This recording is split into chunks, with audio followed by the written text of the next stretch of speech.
₱56 mo, gawin natin 15,000 o higit pa. Gusto mong malaman? Subukan mo na to. Napakadali lang gawin. Ayan, naghanda tayo ng lalagyan.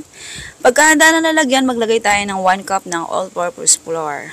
Oo. Tapos, isang kutsara ng baking powder.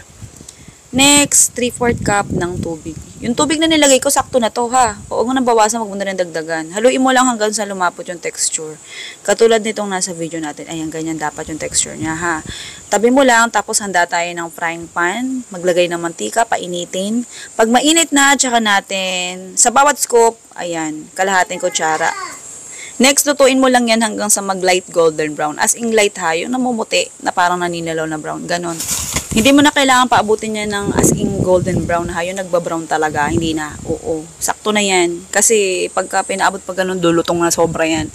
Pagka gantong itsura lang, gantong kulay lang, malambot pa texture niyan hanggang labas. Oo, hindi pa kukunat. Okay, next, pagkatapos natin iprito yun, maghanda tayo ng 5 piraso ng 250 ml na hinge cups. Ayan, ganyan siya kalambot. Pinapakita ko lang sa inyo para maintringa ka ng bongga. Charot.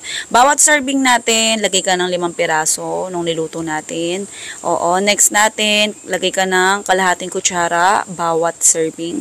Ayan yung purpose natin kaya hindi ako naglagay ng asukal dun sa pinaka-butter natin. Next, lagay tayo ng kalahating kutsara din ng skimmed milk. Oo, yung skimmed milk mga madam, hindi matamis. Hindi siya sobrang tamis, hindi tulad ng ibang mga gatas. Kaya kung mapapansin nyo, kalahating kutsara din yung lagay kong asukal. Kaya sakto lang yung tamis ito pagka kinain. Okay, pagkatapos natin lagay lahat ng powder, alugin muna ng bongga para kumalat siya ng bongga. Oo, ang sarap nito, saktong-saktong tamis, hindi rin mauumay yung kakain at hindi magrereklamo kung konti o marami yung nilagay mo kasi sakto lang talaga siya.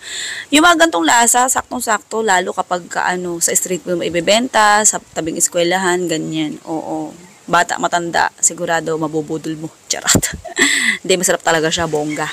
Kung na-curious ka na kung paano nga ba kitain yung 15,000 sa halagang ₱56. Ayan, pwede mo na i-forward agad-agad to kasi tapos naman na yung procedure. Nasa taste test na tayo. Sarap? Opo. Sarap ate? Okay. Okay, ito na yung listahan natin ng recipe at saka costing. Ang pangalan ng recipe natin ay Milky Bread Soft Fall. Sa mga nagtatanong ng recipe at costing, nasa dulo lagi ng video ha. Forward nyo na lang. Sige na, goodbye, good luck. Love you.